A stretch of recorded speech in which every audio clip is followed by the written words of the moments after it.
Partamos, bueno, decirles que Paola no ha llegado al Yuri, ¿no? Pero yo me puedo presentar, ¿eh?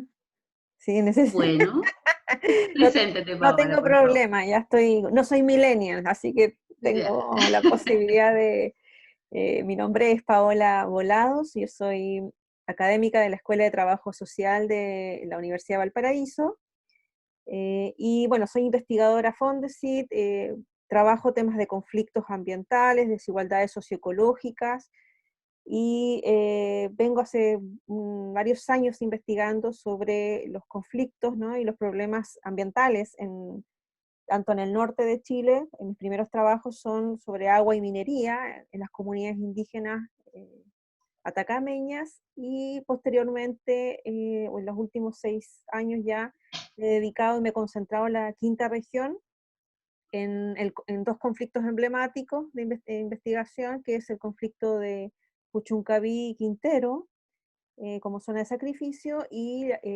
Petorca, el conflicto por el agua, que también es un conflicto emblemático de nuestra región. Actualmente me encuentro desarrollando un Fondesit también regular que está orientado también, justamente se refiere a cómo generar o construir desde la participación social y la idea de bienestar escenarios, digamos, post-extractivista de digamos, de sacrificio, zonas de recuperación, un poco, y desde una perspectiva territorial comunitaria. Ese proyecto actual que estamos llevando, o que empezamos a llevar, se imaginarán que en contextos muy complejos por esta pandemia, se desarrollan y están en ejecución en 3 regiones de nuestro país, que es la región de Atacama, la región de Valparaíso y la región del Biobío, porque allí radican 3 de las denominadas entre las 5 zonas de sacrificio, ¿no? De Huasco, Puchuncaví, Quintero y Coronel, y que desde el propio Estado ha habido una política hacia ellas bueno, que las han definido, una política de participación social denominada PRAS, ¿ah? Una política de restauración social y ambiental, y yo he estado trabajando, y este proyecto está encaminado eminentemente a cómo construir con las comunidades y con el Estado y con las empresas unos escenarios posibles para la transición hacia zonas de recuperación y salir de este estigma de lo que significa vivir en una zona de sacrificio. No sé si algún dato más, pero creo que con eso es más que suficiente. Sí. Soy del Ya. 71, así Entonces, que no soy millennial. Sí, sí, una niñita. claro. Mi formación quizás les puede servir para entender un poco también de cómo les voy a hablar, desde dónde les voy a hablar. Yo, digamos, soy una persona que ha transitado muy inter y transdisciplinariamente, formada en la filosofía en el pregrado. Después hice mi magíster y mi doctorado en antropología, ¿no?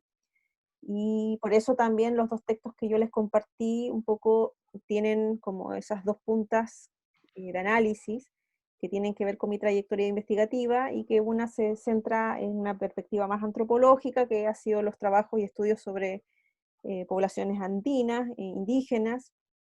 Yo allí también participé en el proyecto, en la implementación y en el programa especial de salud pueblos indígenas de salud, ¿no? Del área de la salud. Y trabajamos en algunas experiencias interculturales con sanadoras, ¿no? Indígenas atacameñas en ese momento. Y, y después, bueno, me formé a nivel de posgrado, a nivel de magíster y doctorado en la antropología. Yo creo que me sitúo en general disciplinariamente mucho en mi actuar y mi quehacer y mi perspectiva mucho más desde la antropología. Eso lo explica mucho la perspectiva que está en el artículo sobre la ritualidad y extractivismo, ¿no? Que les compartí, para entender los significados del agua y la problemática del agua desde una visión indígena también. Y por otro lado, el otro puntal del texto, que ya tiene que ver con la exigencia disciplinaria que tienen los problemas ambientales, ¿no? Y que a uno le obligan y le exigen, en el fondo, incorporar miradas multidisciplinarias, ¿no? transdisciplinaria e incorpora elementos de la geografía, en particular, para entender las diferencias territoriales que tienen también estas problemáticas. Por lo tanto, yo creo que el segundo texto tiene que ver, y también la dimensión histórica, que es una importante y fundamental para entender los conflictos, pero también entender, por ejemplo, conceptos tan relevantes como la salud la salud y el medio ambiente. Ahí les di más datos para que cuando me escuchen me puedan leer desde dónde estoy hablando. Empiezo, no sé si... Sí, empieza, porque todavía están los trámites del Yuri. Sí. Ya. Bueno, el Yuri me ha escuchado ya, así que... Miren, yo pensé para hoy, para compartir y trabajar en esta hora de clase, charla, conversa, evidentemente la experiencia y la situación de Puchuncaví Quintero, no solamente porque es una situación regional que nos compete, que compete la salud pública, y que hoy día yo creo que bueno, tiene una gran visibilidad, pero no obstante tiene una tremenda falta de solución, ¿no? Su nivel de complejidad es tal, y a través de ese núcleo, digamos, investigativo, quiero ir mostrándoles la necesidad de una perspectiva mucho más amplia, ¿no? De salud y medio ambiente. Y que prácticamente quizás el problema radica en las concepciones de salud y medio ambiente que tenemos, o que son las más legítimas para comprender o imponer un tipo, digamos, de salud y un tipo de medio ambiente que muchas veces no reconoce y no se condice con las formas participativas, ¿no? Y sociales, es decir, las dimensiones territoriales, geográficas, identitarias que están también en los procesos públicos, ¿no? De la construcción de lo público, y cómo en eso necesitamos nosotros mismos formarnos en otras formas de pensamiento, en otras comprensiones, en otros conceptos. En ese sentido, el objetivo de hoy para mí es quizás más que los contenidos que van a estar todos disponibles en artículos, digamos, publicados por mí y que están todos ellos disponibles, es una especie de ensanchar la cancha, ¿no? De ampliar y de romper un poquito quizás los cercos en los cuales probablemente la mayoría de ustedes se tienden a circunscribir por formación disciplinaria, ¿no? Y que en el fondo, probablemente si yo los tuviera aquí en físico, la pregunta mía sería, bueno, ¿qué entienden por salud y qué entienden por medio ambiente? Porque es desde allí donde nosotros partimos teniendo los problemas eminentemente cuando se relacionan comunidades que piensan que el Estado no está implementando la salud que corresponde en zonas como estas, que al contrario, justamente hay una invisibilización de los problemas de la salud, y que finalmente el Estado lo que hace es que a través de un Ministerio de Medio Ambiente separa la salud y el medio ambiente, por ejemplo, generando esta dicotomía que en el fondo, desde el punto de vista antropológico, es la misma que ocurre cuando nosotros hablamos de sociedad y naturaleza, por ejemplo, ¿no? Y generalmente lo que nos ocurre es que pensamos desde compartimentos epistemológicos muy distintos, muy cerrados, muy compactos, y no podemos entender las complejidades que tienen ellas. Entonces, por ejemplo, la interdependencia entre naturaleza y cultura muchas veces nos cuesta, ¿no? Entender, porque estamos ubicados, muchas veces excesivamente ubicados en un solo lugar.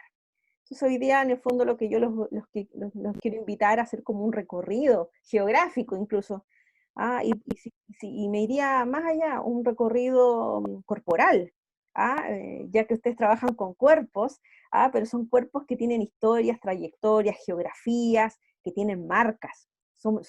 Nuestros cuerpos son un mapa desde el cual podemos descubrir una serie de otras comprensiones, experiencias, ¿no? De toxicidad, de infelicidad, de malestar, y que tienen que ver con esta incomprensión o falta de articulación entre estos dos componentes de la vida, que es la salud y el medio ambiente, ¿no?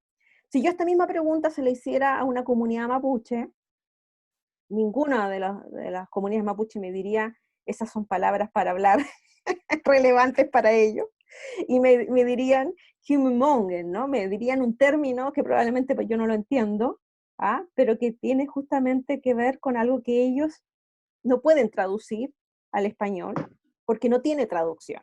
Y nosotros, algo que hacemos siempre en todo ámbito, en las ciencias, en todos los campos, es traducir permanentemente. Y eso es un primer problema que tenemos para entender los problemas de salud y medio ambiente. ¿Qué pasa cuando nosotros nos relacionamos con culturas en donde no existe ese concepto? Entonces, lo más parecido es entender que hay una forma de entender la vida como en el equilibrio, equilibrio con la cosmovisión, equilibrio con los ancestros, como ocurre en los pueblos andinos, en donde si yo no logro ese equilibrio, me enfermo. Y se rompe ese equilibrio, y ahí viene la enfermedad, la transgresión, ¿ah? Lo que se llama la epidemiología de la transgresión, digamos, ¿ah? Y ocurre eso, me enfermo, pero entonces me enfermo por una serie de condiciones que probablemente ninguno de ellos esté considerado que son parte de una enfermedad, ¿no? Entonces hay una etiología distinta, hay una manera de comprender la salud muy distinta, y lo mismo pasa con el medio ambiente, ¿no? Una vez en un encuentro en Puchuncaví, Quintero, de en los primeros terrenos, alguien hablaba, decía, pero ¿por qué hablamos de medio? Si el ambiente siempre es entero, ¿no?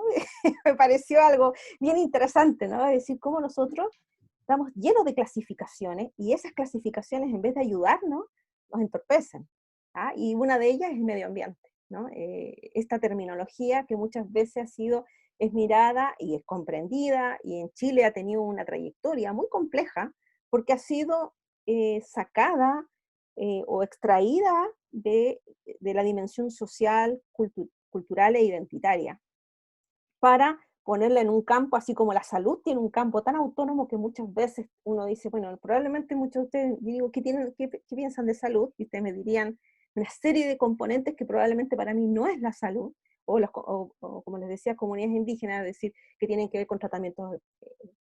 Probablemente le pasa lo mismo con medio ambiente en Chile, después de una orientación que tuvo el tratamiento del tema ambiental, eminentemente técnico y jurídico, eliminando o reduciendo las dimensiones participativas, culturales, sociales, muy fuertes. Es decir, de medio ambiente se preocupan otros técnicos, ingenieros en recursos naturales, ingenieros en medio ambiente, y nosotros muy poco podíamos hablar sobre los temas ambientales porque eran eminentemente y han sido tratados de una manera técnica. Estas dimensiones tienen que ver con una mirada con la que quiero introducir, porque en el fondo, para introducir como este componente social y político, de allí lo público, ¿no? Ustedes que están en la salud pública, que tienen que tener nuestras aproximaciones y comprensiones de las acciones que estamos haciendo, ¿no? Y por eso también ha habido tanta dificultad para hacerse cargo de los problemas ambientales en Chile en general, porque han tenido una eminentemente mirada técnica y jurídica, y por otro lado han estado absolutamente desconectados del campo de la salud. Y eso probablemente quizás es de las cosas más llamativas y probablemente las más dolorosas, porque si nosotros tuviéramos una epidemiología, pero no una epidemiología, estamos hablando en un contexto de pandemia, en donde la epidemiología, ¿no?, se ha ganado todos los floreros, digamos, y ahí los modelos respecto a... Pero finalmente la epidemiología requiere ampliar incluso también sus modelos para incorporar otros elementos que no son muchas veces los biomédicos, y que tienen que ver con otras formas de entender la salud y la enfermedad como una construcción social, ¿no? Entonces, con esta mirada que tiene que ver y que une un poco la perspectiva más socioantropológica, que es con la que yo me aproximo para plantearles a ustedes esta dimensión, nos obliga entonces a salir de nuestro lugar de confort, ¿no? Nuestro espacio seguro, disciplinario, técnico, ¿no?, del cual nosotros nos movemos, para salirnos a campos que nos dan más inseguridad, ¿no? En donde la incertidumbre es un elemento que la propia ciencia contribuye, ¿eh? O sea, y en el caso de Puchuncaví Quintero lo vamos a ver, contribuye enormemente, eh, porque si hay algún caso donde hay más estudios de suelo, de aire, de todo lo que se les pueda ocurrir en todas las disciplinas, es el caso de Puchuncaví Quintero. Entonces la pregunta que uno se hace es, si hay tanta evidencia científica, ¿qué pasa? ¿Por qué no hay solución? ¿Y por qué se construyen y se siguen perpetuando lugares de degradación y de daño ambiental de este tipo? ¿Sí? Otra cosa muy llamativa, y aprovechando este espacio también para generar esta reflexión aquí, es que el campo de la salud mismo tiene como una especie de negado ese campo ambiental en sí mismo. No sé si a ustedes les pasa, pero cada vez que piensan en salud, ¿piensan en tema ambiental? Lo piensa cuando piensa, pronuncian la palabra salud, la piensan en conjunto con el tema ambiental.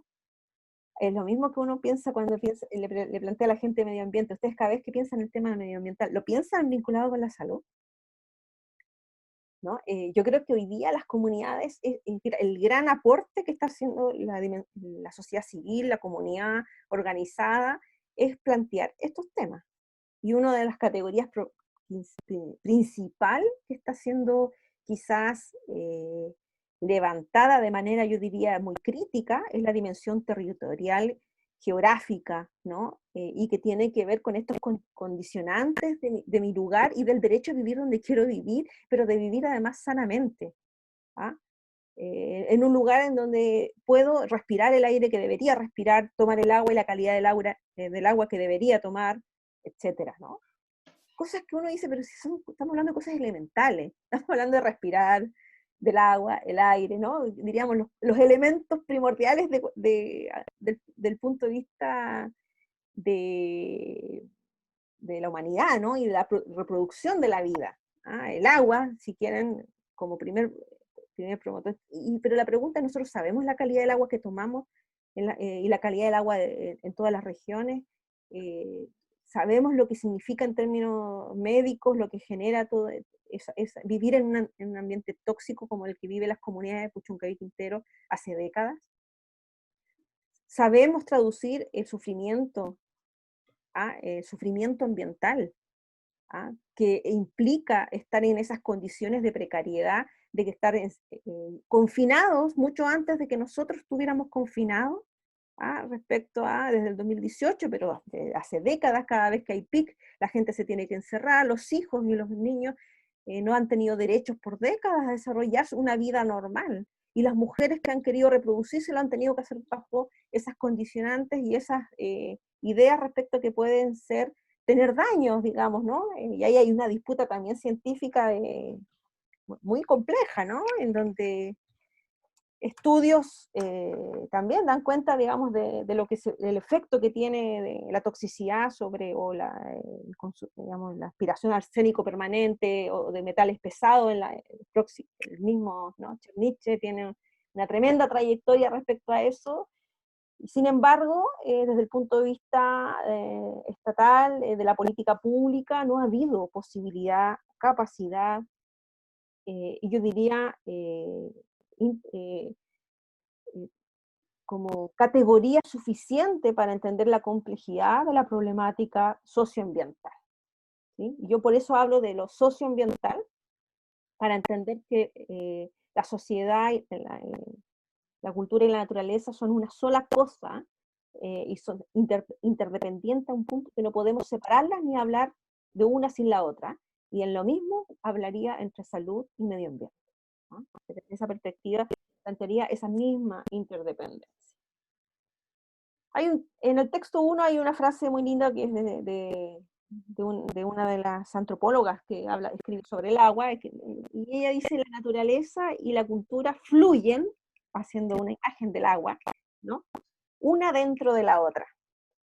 Yo creo que ese es como el principio fundamental donde necesitamos. Quizás lo que los voy a hacer, y tiene que ver con el título de la exposición de hoy, es justamente una genealogía de un desastre anunciado como es el de Puchuncaví Quintero. Y cuando hablo de la genealogía, en el sentido más Foucaultiano del término genealogía, de irnos a las condiciones de posibilidad donde se dan y se produce una historia como la de una historia de territorio degradado, como la de Puchuncaví Quintero, y en la cual hay cada vez más territorios que están en situaciones muy similares.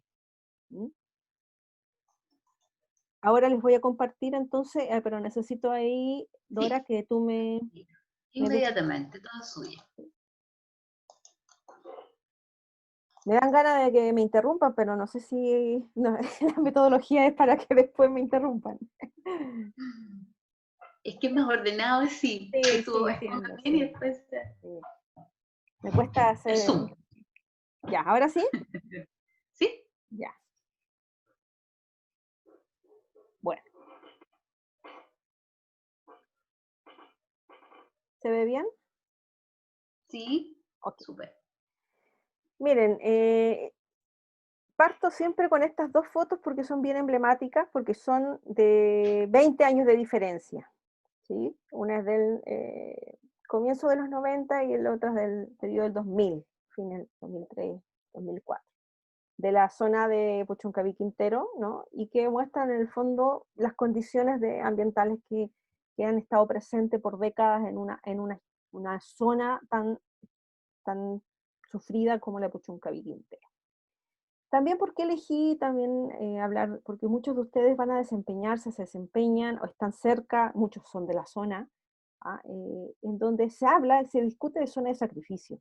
Pero la pregunta es si sabemos, entendemos de dónde proviene, cuál ha sido su trayectoria como concepto, y qué cosas implica y qué cosas no implica, ¿no? Este término que es tan complejo, no solamente para entenderlo desde fuera, sino principalmente para quienes viven en la zona, y aún que se llamen zona de sacrificio, implica también, ¿no?, una victimización también de una situación de daño que muchas de ellas dicen se resisten, ¿no? Se resisten a esa idea de sacrificio porque finalmente es como aceptar un destino. Y aquí vamos a introducir un elemento tremendo para comprender, ¿no? Y que es cómo muchas veces, en gran parte de estos casos, ha habido una historia ambiental que ha posibilitado esta degradación que hoy día tenemos. Y en el caso de Puchuncaví Quintero es tremendamente emblemática, ¿no? Porque esta es una foto de las últimas del 2018, cuando fueron los acontecimientos del 2018. Pero esta es una foto de los primeros mineros que trabajaban en el año, cuando se construye, recién construido, digamos, allí empieza a funcionar la primera fundición y refinería, ¿no? Con Codelco, que en ese momento era de NAP, y donde las condiciones de seguridad ¿no?, eran obviamente nulas. Pero miren este texto que quiero que analicemos, ¿no? Cómo se construye en el fondo una zona de sacrificio, no es de un día para otro, ¿no? Y eminentemente es una suma de circunstancias, pero que ya están dadas y condicionadas en términos políticos. Esto aparece publicado en el Mercurio de Valparaíso, ¿eh?, el año 57. Dice, los vecinos deben mirar este problema con ánimo patriótico y aceptar algunos sacrificios. De otra manera no se podría instalar la fundición en ninguna parte del país. Las naciones que se han industrializado han aceptado estos sacrificios. Es el precio del progreso. La lluvia es indispensable para la agricultura, pero cuando llueve, algunos tienen que mojarse. Si uno piensa en este texto que tiene ya casi más de 50 años, reproduce y representa evidentemente la lógica que está detrás de cómo se legitima un espacio de deterioro ambiental como el que tenemos hoy día en nuestra región y como la tienen otras, ¿no? Perdón, en otras regiones. Es decir, tempranamente, y particularmente a partir del año 40-50, en Chile hubo una política minera, particularmente de desarrollo, que además se planteó dentro de una visión desarrollista, es decir, que Chile eh, pudiera producir, ¿no?, y refinar su propio cobre. Es que se van creando refinerías y fundiciones en distintos lugares, y hay una gran discusión en la zona respecto a dónde se puede ubicar esta fundición y refinería, y finalmente la Cámara de Comercio presiona a nivel político para que se instale en Puchuncaví Quintero, sabiendo que las condiciones ambientales eran las menos favorables, teniendo incluso antecedentes en ese momento de ¿cómo se llama?, de expertos norteamericanos que habían venido a realizar informes sobre las condiciones de los distintos lugares que estuvieron como compitiendo, entre ellos Papudo, los Vilos, ¿no?, para ubicarla. Entonces, pero zonas de sacrificio, ¿qué significa? ¿Qué ideas hay que respecto a eso? Y esto es un tema debatido y que es importante, ¿no? En términos de que es un concepto que hoy día, sobre todo en las ciencias sociales, tiene una literatura de base y que ha sido incorporado a partir de los años 80, porque fue introducido por el movimiento ambiental en Estados Unidos particularmente, y tiene que ver justamente con aquellos lugares que fueron sacrificados para experimentos de tipo radiactivo. ¿Ah? En el contexto de la Segunda Guerra Mundial, empezaron a realizar muchas experiencias con contaminación química, ¿no? Y uranio, y esto significó que zonas se vieron tremendamente dañadas. Ahora, lo que Lerner, que es el autor que, digamos, trabaja esta primera conceptualización de zonas de sacrificio, plantea desde el movimiento de justicia ambiental en Estados Unidos en los años 80, ¿cuál es el componente básico? Hay dos componentes centrales en su noción. Uno es que suelen ser y son por lo general lugares, en el caso de Estados Unidos, de negros y latinos. Es decir, son poblaciones por lo generalmente pobres, donde se ubican estos lugares. Y el segundo componente que tiene, cuando se ha tendido a hablar históricamente, yo diría que hoy está siendo usado de muchas otras formas la zona de sacrificio, y eso puede tener sus cosas buenas y sus cosas complejas, y eso lo podemos discutir después, pero el tema es que tiene un componente químico, es decir, está asociado con una contaminación química, y esto en este caso responde muchísimo, en el caso de Puchuncaví Quintero, respecto a cómo está conformada este complejo, que se conoce como complejo industrial, pero que finalmente de industrial tiene muy poco, o sea, excepto porque la mayoría son lugares de acopio de sustancias químicas justamente, para uso minero, digamos, o mineras que están allí presentes, que realizan, digamos, actividades, y como también almacenamiento de hidrocarburos, que eso también tiene, y que hoy día aparece como el gran nuevo problema que nadie conocía cuando fueron los casos, la situación del 2018 en Puchuncaví Quintero, los 1.700 intoxicados, que tienen que ver con estos volátiles orgánicos que nadie conocía y que eminentemente los producen, o que porque no están normados, ¿no? Y los produce ¿cómo se llaman? Los hidrocarburos. Y el segundo concepto, que también ya ha sido trabajado en América Latina ahora, nos lo provee Axelrad, que es un geógrafo, que es en Brasil, que empieza en los años 80 a desarrollar cartografías de conflictos en Río Janeiro particularmente, sobre estas zonas dañadas, ¿no? Y él da un concepto bien interesante que me gustaría ir compartirlo con ustedes y leerlo un poco, ¿no? Porque también nos provee de elementos nuevos al que Lerner ya nos daba. Y dice, son zonas donde se concentran prácticas ambientalmente agresivas, afectando en general a la población de baja renta. Esto es muy similar a lo que dice Lerner, ¿no? Sus habitantes conviven con la polución industrial del aire y el agua, depósitos de residuos tóxicos, suelos contaminados, ausencia de abastecimiento de agua, bajos índices de arborización, riesgos asociados a inundaciones. Bueno, en estas localidades, dice, además de la presencia de fuentes de riesgo ambiental, se verifica una tendencia a escogerlas como sede de otros emprendimientos de alto potencial contaminador. Y ahí vamos a ver el caso Puchuncaví Quintero, que es absolutamente el caso más ejemplificador, ¿no? Se siguen permanentemente y es como casi como diciendo, bueno, ya que está contaminado, contaminémoslo más porque ocurre y han crecido, y la paradoja es que crecieron a partir de los años 90 los proyectos que se asentaron en esa zona, pasando de 2 empresas a 20, 21, dependiendo, ¿no? De las que están hoy día ubicadas. Estas localidades son llamadas por los estudiosos de las desigualdades ambientales como zonas de sacrificio o paraísos de polución, donde la desregulación ambiental favorece a intereses económicos predatorios, así como exenciones fiscales tributarias, que son llamados paraísos fiscales. Y aquí me quiero centrar sobre un aspecto que es la desregulación ambiental.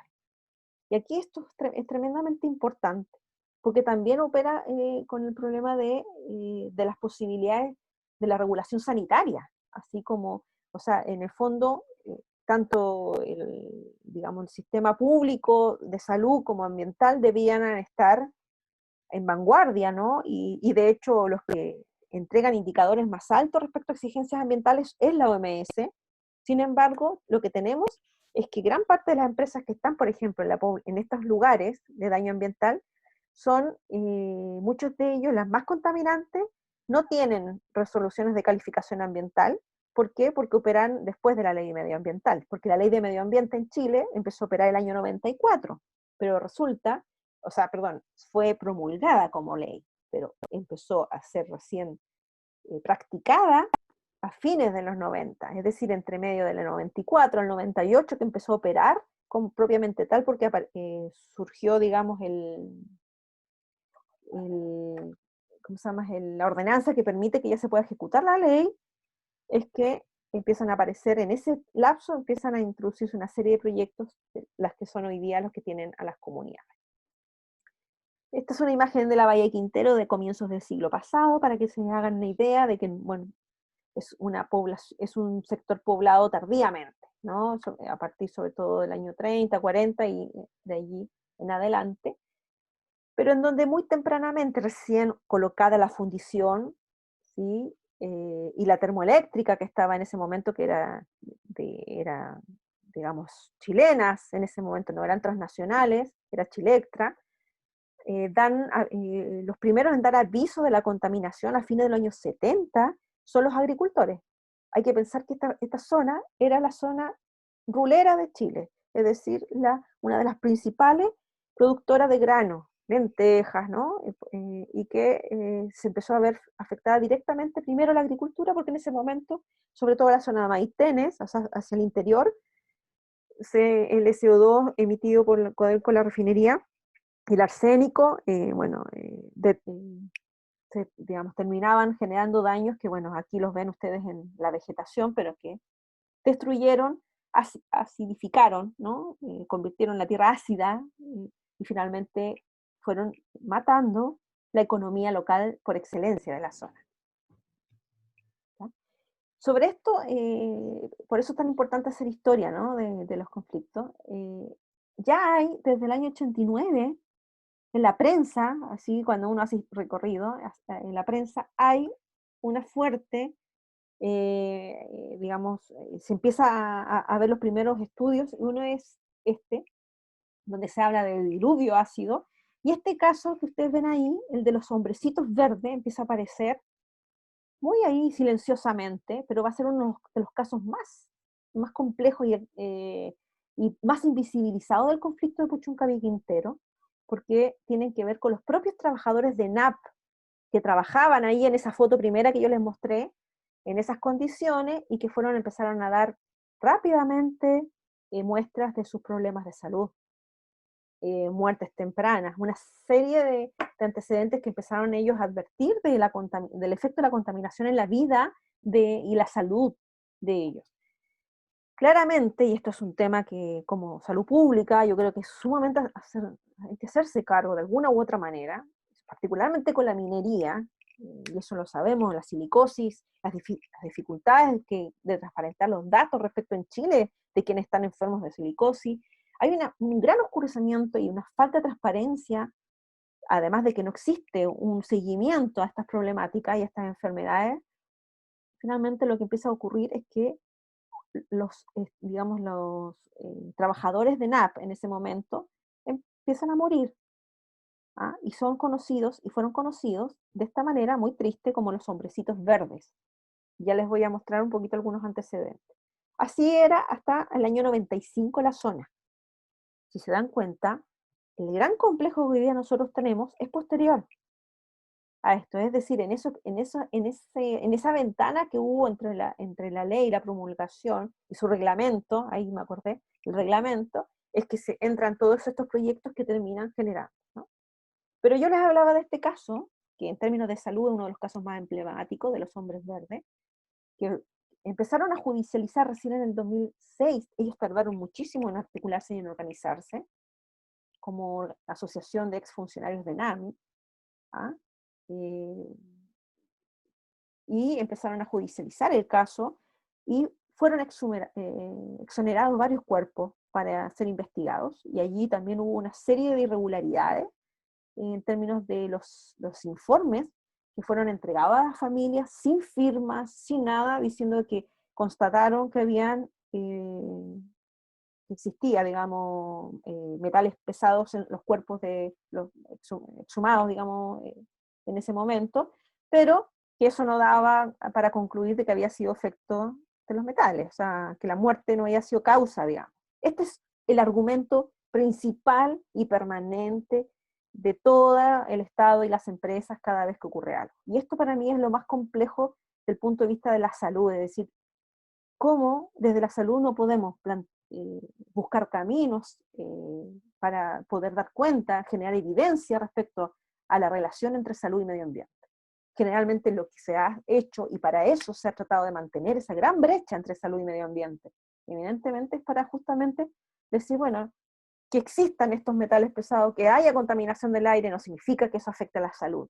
Esto, hasta el día de hoy, es el permanente discurso del Estado frente a las comunidades que han demandado y que han, bueno, ahí ustedes ven fotos, digamos, de varios de los trabajadores que han ido muriendo permanentemente y que se agruparon y de la cual surgió una organización mucho más triste, ¿no? Que son las viudas de los hombres verdes, que fueron las mujeres que se pusieron a organizar, se organizaron, ahí las ven, para empezar a defender, digamos, y a denunciar lo que había pasado con sus maridos, ¿no? Y esto es una realidad muy compleja, y esto también es un elemento que muchas veces no se tiene en cuenta en el ámbito de la salud.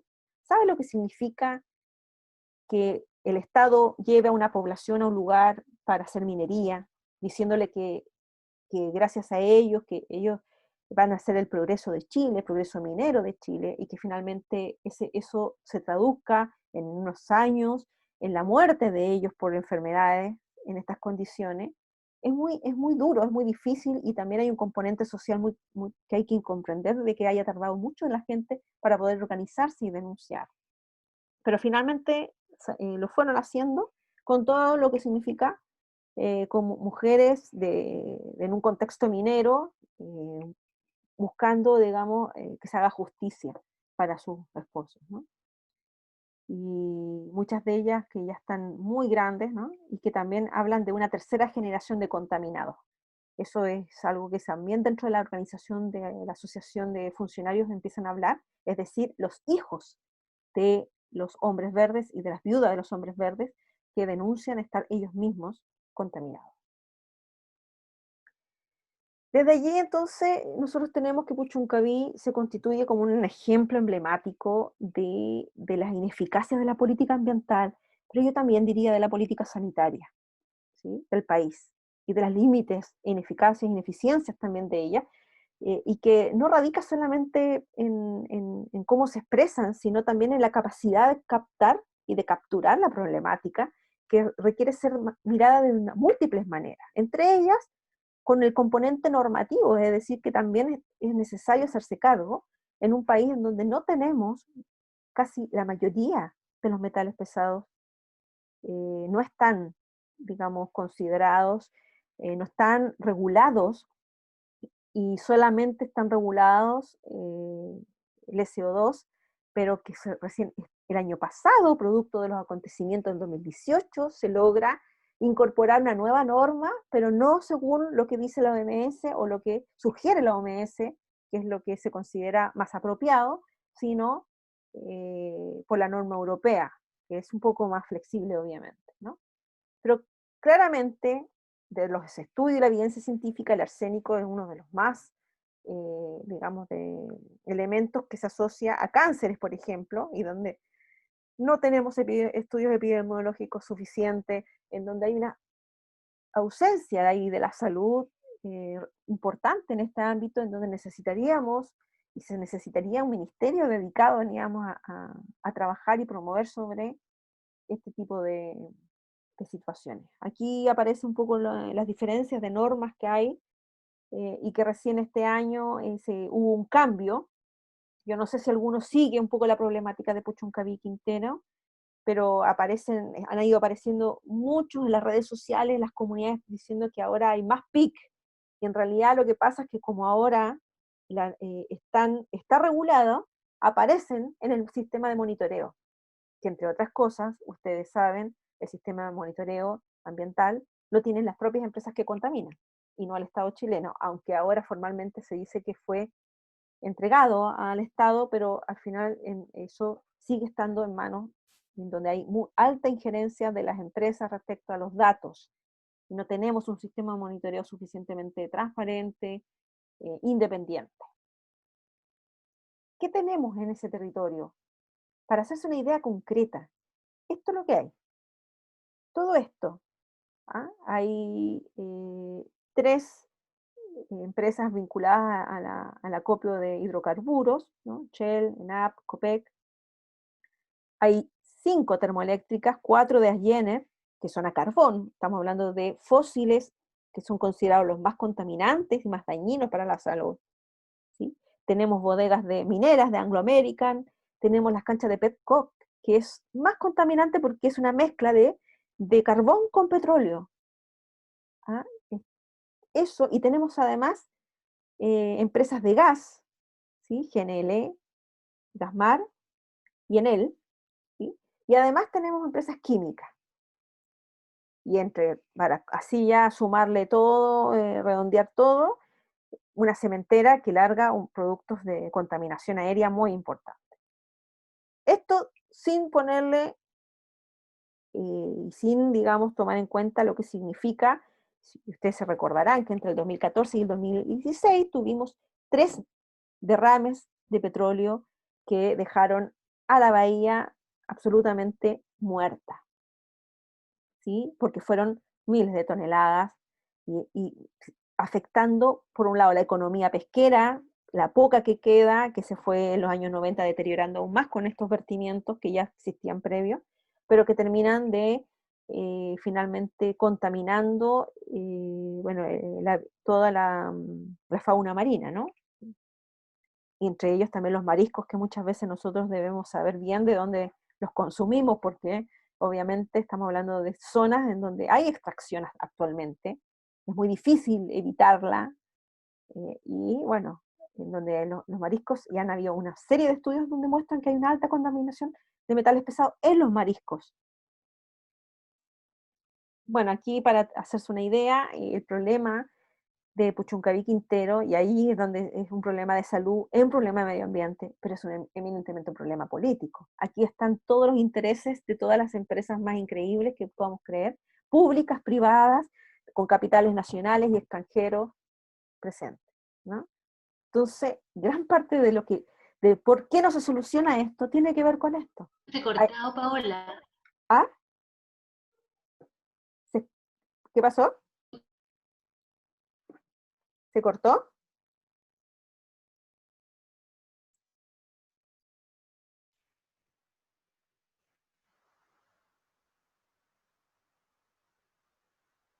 ¿Volvió?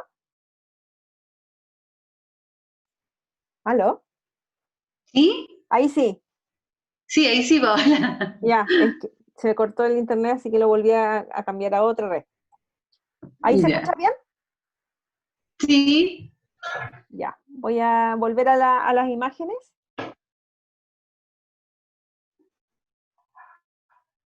El anfitrión dice Espérate. inhabilitado la función. Sí, espérate. Voy a volverte acá. A ver, ujú.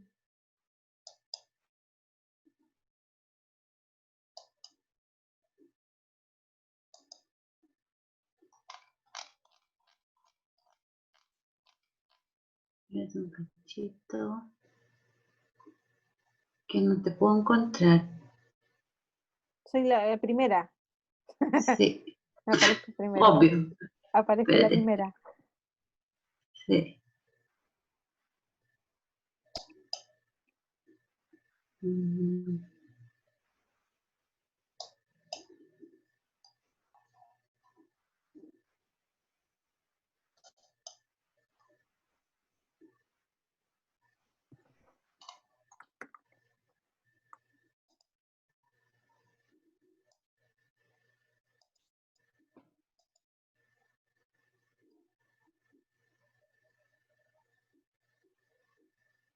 Le Pero toca a Chile. recién lo hicimos. Sí, ahora, aquí va. Ya, súper. Ok, a ver. Ya. Ahí estaba en esta imagen, les mostraba. Ujú. Ya. Sí. Para mostrar la complejidad económica política, la economía política de la zona, ¿no? Y cuando uno dice, bueno, ¿y por qué la gente no soluciona el problema? ¿Por qué allí no hay respuesta del Estado? ¿Por qué no hay? Porque ahí está todo. Ahí están las empresas más importantes a nivel transnacional en términos de energía, en términos energéticos, que en el caso de está Enel y está Asgener, está Codelco, la empresa más importante a nivel estatal, está Anglo American, que es de las privadas más importantes, entonces está todo. Y eso está Shell, está Copec, Grupo Angelini, ¿no? Grupo Luxich, etcétera. Está ENAP. Ahora, lo más paradójico de esto es que hasta ahora los protagonistas de la contaminación en los últimos años han sido dos digamos, dos de las tres empresas más contaminantes consideradas por el propio Ministerio de Medio Ambiente en la zona, son estatales. Es Codelco y ENAP. Es decir, el propio Estado daña a su gente en estas condiciones. Entonces, es muy, muy, muy complejo. Aquí se hacen una idea, tiene que ver con la composición que hay aquí. Muchas veces la pregunta de la gente, ¿ustedes saben qué hay en esa zona? Esas empresas qué son, de dónde, qué componentes tienen, y los componentes son muy complejos, o sea, porque son, incluso entre ellas, tienen capitales unas con otras, y eso hace que haya un interés económico y político muy difícil. Es decir, cada vez que este tema sube, digamos, en términos políticos, ministeriales, baja rápidamente, porque la, la necesidad de controlar el conflicto allí, los intereses son de tal perspectiva y tal punto. Ahora, si nosotros nos ponemos del punto de vista más sentido común, la pregunta es si alguien se puede imaginar lo que significa en términos, miren, lo que pasó en Beirut estos días, ¿no? Esta gran explosión.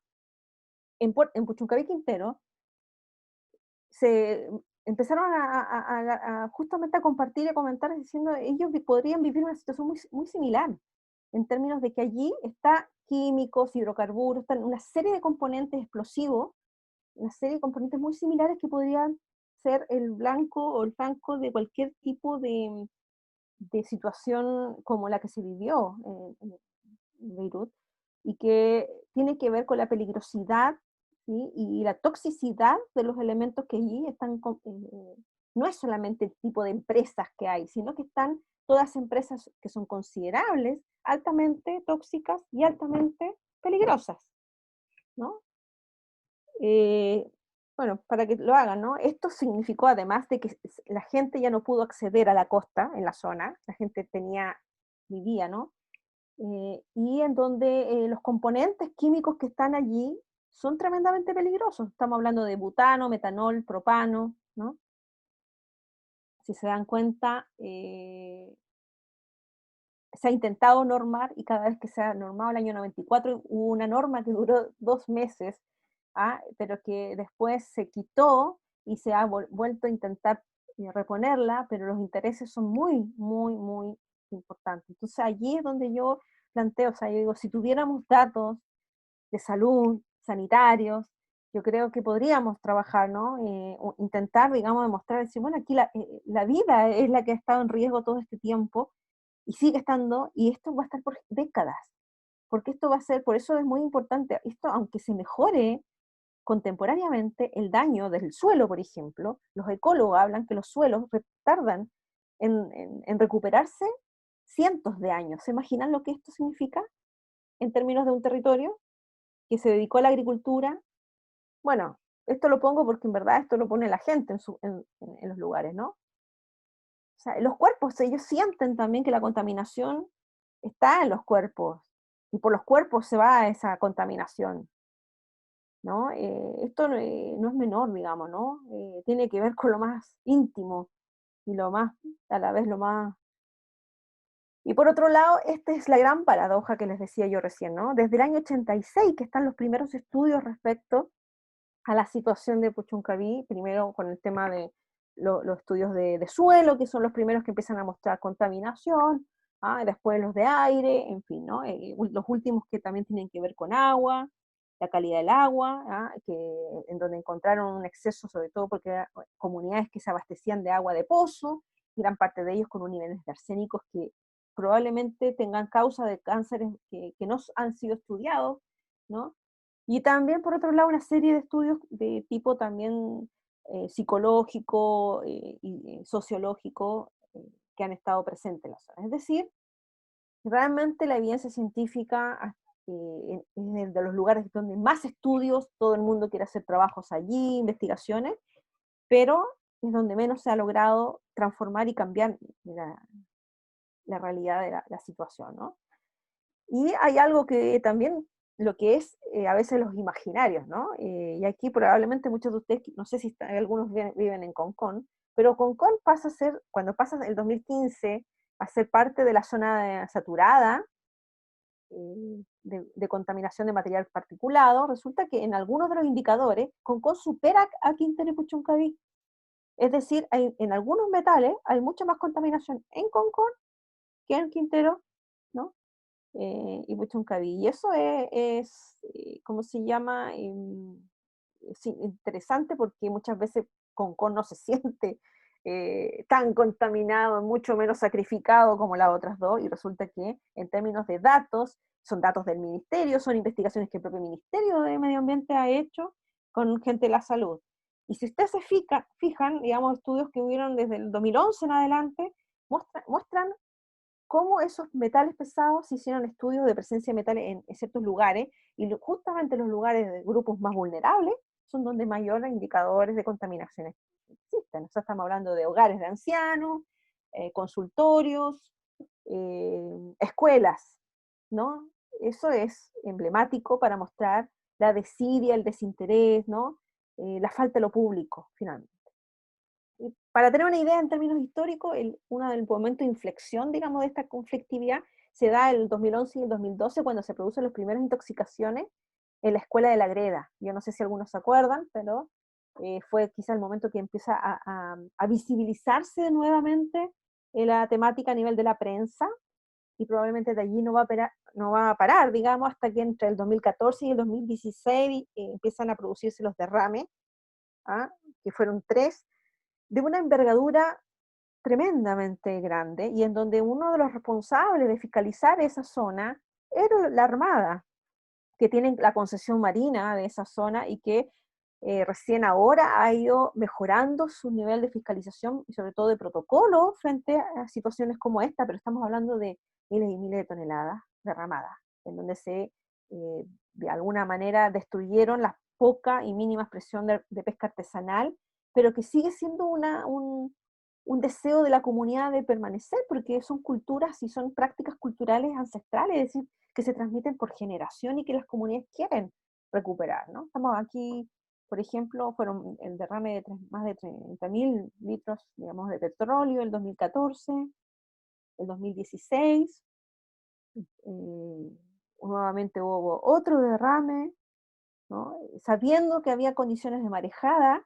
A partir del 2015, ¿se acuerdan que hubieron esas marejadas? Empieza a producirse la intensificación de las marejadas y resulta que empezaron a haber trasvasijes igual en condiciones en donde la Armada ya empezó a decir que no debían haberlos, y por lo que económicamente significa. Y de allí empezó a perpetuarse esta mirada, esta visión respecto de la costa de Ventanas, particularmente en donde los varamientos de carbón son permanentes.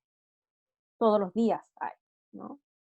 Acá hay una declaración, digamos, del sindicato de NAP en donde muestra también algo muy complejo en estas problemáticas, que es hacerse cargo, ¿no? Que en el fondo muchas veces las empresas no están separadas, ¿no? Las estatales con las transnacionales, sino que muchas veces operan, y aquí ellos, bueno, un poco también para sacarse la responsabilidad de la situación, dicen que en el fondo gran parte de estas acciones se dan por acuerdos entre la Armada con las empresas, en este caso la empresa naviera del grupo FONAPEN, que es una de las empresas más importantes que hay en Chile, portuarias, ¿no? Bueno, de aquí es que quiero llevarles para ir terminando y cerrando, es que finalmente este concepto de zonas de sacrificio empieza a ganar visibilidad y las comunidades empiezan a utilizarlo en su denuncia y en su presión por modificar y cambiar la realidad de sus territorios. Pero agregándole elementos, porque en el fondo empiezan también a discutir entre ellos, y muchos de hecho discuten esta idea, pero si decimos que somos zona de sacrificio es como que estamos aceptando ese destino. Y de allí surgen agrupaciones, por ejemplo, como fueron las mujeres, la primera agrupación de mujeres de zonas de sacrificio en resistencia. Y pusieron, digamos, enfatizando en resistencia, para decir justamente porque no aceptan ese destino que el Estado, digamos, en Chile desde prácticamente más de 5 o 6 décadas, los ha destinado como territorio a sacrificarse en pos del desarrollo nacional, por ser una de las bahías, digamos, de entrada y salida de sustancias tóxicas y peligrosas más importantes en Chile, ¿no? Estamos hablando finalmente de que empieza a producirse, las comunidades empiezan con apoyo de las ONG, en particular muchas ONG, defensorías ambientales, empezaron a activar eh, una denuncia también judicial, han ido a las instancias internacionales como la ONU, estuvieron en Ginebra el año pasado, han estado en la Corte Interamericana de Derechos Humanos en Bolivia, han estado en una serie de instancias internacionales y siguen sintiendo que no hay respuesta. Hace un año la Corte Suprema falló en contra de todos los organismos del Estado y las empresas por negligencia frente a los episodios del 2018. Salud era uno de ellas. ¿Qué se ha hecho? ¿Cómo ha cambiado la situación? Es una pregunta que quiero, en el fondo, dejarla para discusión en las preguntas, si les parece.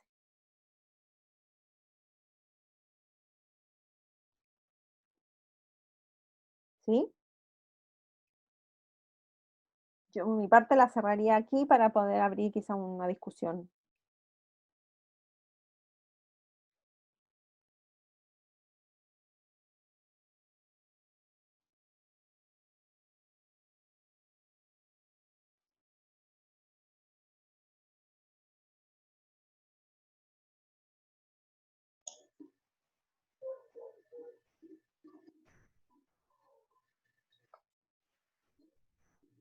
Voy a dejar de compartir. Pues sí, perfecto.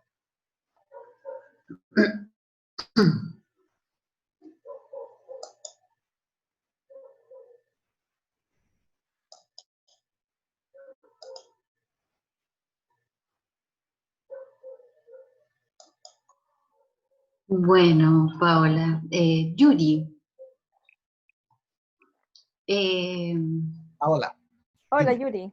Hola, hola, hola. Qué bien que estuvo todo. Dorita, dígame. preguntas. ¿Hay alguna pregunta en el chat? No, escribí en el chat, no tenemos preguntas. Hay una chica que quiere entrar, que es Lilian Verdugo, que tienes que autorizarla, parece, para Es entrar. que llegó a las 7. Ah, bueno. Pero sí creo que el propósito central, pucha, me costó entrar y todo eso, el propósito central era tener este diálogo con las ciencias sociales desde el punto de vista ambiental.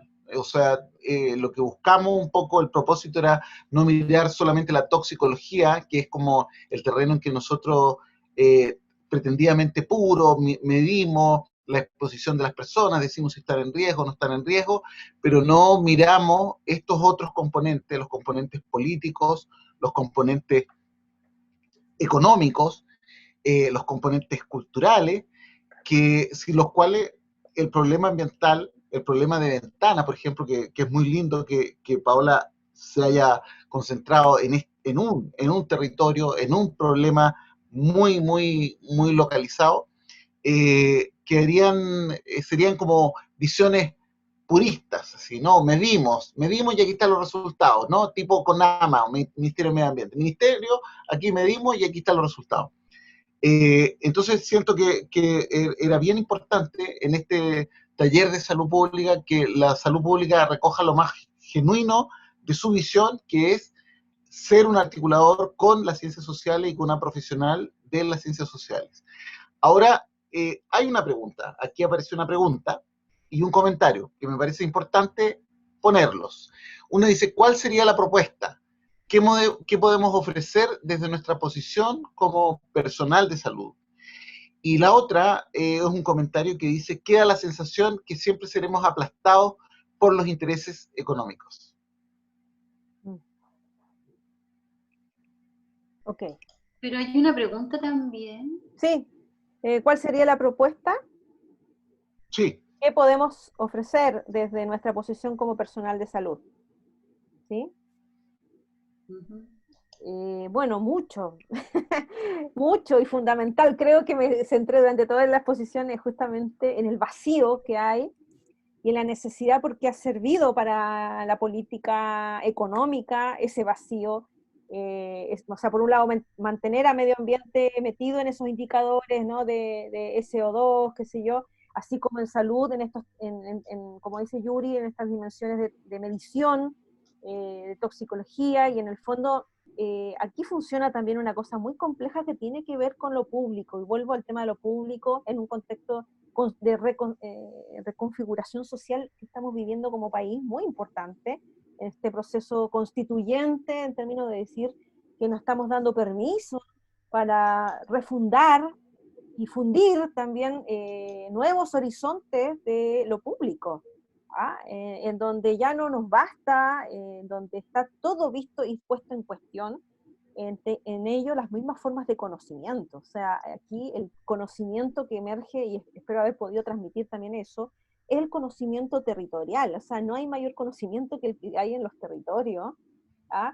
Y cada vez que nosotros desde nuestros marcos, digamos, disciplinarios, atribuimos o imponemos ciertos criterios y no dialogamos con otras formas de conocimiento, es un primer elemento. Es decir, nosotros podemos abrirnos y necesitamos abrirnos también a modelos más complejos de entender la salud y la relación salud-medio ambiente como una sola unidad, y en donde también entra el componente ecológico en nuestra perspectiva también, porque si no, claro, nosotros miramos solamente los seres humanos que cuidamos su salud, ¿sí?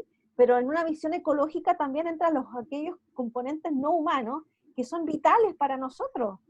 Y nosotros somos vitales para ellos porque vivimos una relación de interdependencia con los vegetales que comemos y nos alimentamos, con los animales, la ganadería, el tipo de alimentación que tenemos, que está, además es en el centro de nuestra problemática de salud hoy día y que es la gran pandemia, o sea, finalmente también, ¿no? Es decir, ¿qué comemos? ¿Cómo comemos? Y con quiénes comemos, es decir, en términos de la zona que se alimentaba de pesca y con los granos más ricos del universo, estamos hablando de que ya todo eso se murió, como en muchos territorios. Entonces estamos alimentándonos y consumiendo productos que no sabemos cómo provienen, cómo están hechos, y que sí sabemos en realidad, y de allí también, por ejemplo, investigación. Necesitamos, toda la salud pública tiene que estar enfocada en investigar temáticas como esta, por ejemplo, el glifosato, acá en Chile, cómo es el uso de los agrotóxicos en la producción de alimentos, en Quillota, etcétera. O sea, es decir, estamos hablando que gran parte de la investigación en Chile se orienta a trabajar para las empresas y no para lo público y para el Estado y para la mayoría de la población que vivimos, y que también somos Estado y contribuimos, ¿no? Entonces, yo diría, sí, el escenario da la sensación de que siempre nos sentimos aplastados por los intereses económicos, porque es un país en donde el imaginario económico está instaladísimo, y yo creo que eso es una deconstrucción que tenemos. Por eso yo partí mostrándole ese texto del Mercurio, en donde nos señala en el fondo que hay que sacrificarse. Alguien se tiene que sacrificar.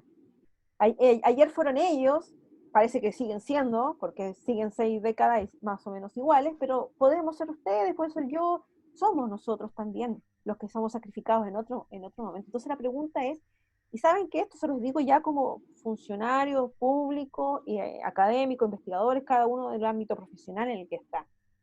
¿Cuántas veces nosotros repetimos esta idea del sacrificio en nuestros diálogos, ¿no?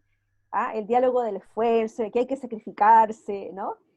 Es una categoría que va mucho más allá y está muy arraigada en el abuso, y en la falta de una comprensión de derechos que tiene que ver con una democracia sana, en donde lo público no es pedir permiso para tener un derecho, ni estar en el fondo mendigando que alguien me mire y que me atienda, sino que en el fondo me dignifique y nos dignifiquemos mutuamente en una relación antropológica, ecológica, con la naturaleza, en una crisis ecosanitaria que estamos viviendo hoy día y que va a transformar las formas de vida y debiera transformar nuestras formas de pensar y conocer al mundo. Es decir, empezar quizá año cero, y volver antes de haber entrado a la universidad y habernos puesto a pensar, bueno, ¿por qué entramos a estudiar lo que estudiamos? ¿Por qué estamos haciendo lo que quisimos hacer, no? Y decir, no, bueno, podemos hacer las cosas también distintas. A lo mejor yo tengo como profesional de salud abrirme, trabajar con otros interdisciplinariamente, en equipos interdisciplinarios, fomentar la interdisciplinariedad, vincularnos con las ciencias sociales, las ciencias ambientales con las ciencias sociales, las ciencias de la salud con las ciencias sociales. No pueden ir separadas. No se puede, porque la dimensión de la salud y la enfermedad no es un virus el que anda dando vuelta, queridas y queridos, no es un virus, ¿sí? Es un modo de vida absolutamente construido por nosotros, y cuyo horizonte también nosotros lo estamos redirigiendo hacia... Si ponemos todo el énfasis en una vacuna, y esperamos que allí se radique la solución, estamos perdidos. La mirada hay que mirar a las formas de vida, y a la construcción de hábitats de vida sanos, donde todo lo empecemos a cambiar y miremos de una manera distinta, ¿no? Entonces, yo diría que desde los ámbitos de la salud hay que tener formación en ámbitos distintos, ¿no? Por ejemplo, en cómo entiende la salud, el Cumenmonge con el que partí, ¿no? Los pueblos mapuche, cómo entienden la naturaleza del agua los pueblos andinos. Los equipos tienen que incorporar dimensiones territoriales y geográficas, no es lo mismo intervenir o estar trabajando en el norte del país, en un desierto de Atacama, como estar trabajando en Magallanes, en Aysén. O sea, los componentes geográficos. Hubo un momento que entró mucho la rafa de las determinantes sociales, ¿no? En salud. Yo diría, la palabra determinante, bueno, ha sido compleja, ha sido discutida y ha perdido un poquito de vigencia también, pero yo diría las condiciones geográficas, culturales, son fundamentales para entender la salud y las formas de recuperación de la salud. Por lo tanto, también eso tiene que ver con una apertura, dialogar con otras cosmovisiones respecto a ella. No es la única manera que nosotros vemos, y ustedes mismos lo saben, ¿no? La anamnesis, gran parte de las recuperaciones tienen que ver con la participación de uno en el proceso de sanación y recuperación de la salud y la enfermedad. Allí también radica. Entonces, eso también se construye en diálogo con las comunidades, con los territorios, y no diciéndoles que no entienden nada, que no saben. Entonces para eso tienen que estudiar casi toxicología para entender que no viven bien, que todos los días están con susto por alteraciones, y que finalmente sus formas de vida y sus ¿cómo se llama? Cuando expectativas de vida disminuyen eminentemente. Cuando sus niños ya no tienen una clase de educación física como la hemos tenido nosotros, no pueden tenerla y no la van a tener por décadas. Y en donde tampoco pueden acceder ni a sus alimentos, o sí acceden, porque muchos de ellos comen, los mariscos con metales pesados, los vegetales que se producen de manera tan rica por la tierra, con SO2, inclusión. Entonces, insisto, ¿no? La pregunta es abrirse, y acá parece que hay alguien más que escribieron varios. Sí, hay muchos. Sí. Creo que sería interesante que tú los leas. El doctor Matamala está pidiendo que se lea el suyo que está al principio, así que te pediría que subas. Y luego, bueno, hay una serie de distintas visiones, zonas de sacrificio, la greda, creo que... No veo el de Matamala. Está al principio, es el primero, que es sobre participación social y educación y salud. Lo que pasa es que como caíste, se interrumpió el flujo, entonces perdimos ese comentario, pero era un comentario sobre participación social. ¿No quedó escrito o sí quedó escrito? No quedó, porque te das cuenta que el primero es de 650, cuando reiniciamos. Ya. Si me Pero recuerdas. era participación social y educación, ¿no? Que ha sido un tema que él ha, ha discutido muchas veces. ¿Cómo vamos a hacer participación social si no tenemos un trabajo con educación y un trabajo intersectorial y un trabajo que parta, digamos, en los momentos más precoces de la formación de los seres humanos? Bueno, pero los otros están vinculados mucho a la zona de sacrificio. Acá está, ahí lo volví a pegar. Fíjate, Ya. es el último. Ahora es el último, perfecto. La participación social es posible si las personas reciben en forma regular y por tiempo suficiente la información. Funcional, sí. Sí. Perfecto. Pero del mismo modo, acompañar ese derecho humano a la obligatoriedad, la responsabilidad de autocuidado que debe proceder por un sistema. Sí. Bueno, yo lo plantearía, daría vuelta a la cosa, ¿no? Yo tengo un artículo también que se llama Participación o Pacificación Social, la lógica neoliberal en el campo de la salud intercultural, que escribí mis investigaciones en el norte cuando estaba haciendo mi tesis doctoral sobre salud intercultural. Se estaba implementando la política de salud intercultural y el eje de participación ha sido también unas temáticas, ¿no? Muchas veces en salud la participación se entiende de una manera unilateral, es decir, que es como la discusión universitaria que tenemos entre vinculación y extensión, ¿no? ¿Qué es vinculación y qué es extensión? En el fondo, cuando decimos nosotros, cuando hablamos de participación, no estamos hablando de transformar a los otros, de informar a los otros, porque los otros también saben cosas distintas a las que sabemos nosotros, y construimos espacios de colaboración y de cosmovisiones interculturales, en todo caso, en donde podemos dialogar formas y sentidos de lo que es la salud, ¿no? Lo que es el derecho a la salud, por ejemplo, ¿no? Entonces, ¿qué pasa, por ejemplo, frente a lo que dice Josué? No, Josué, no Carlos, ¿no? Carlos lo dice.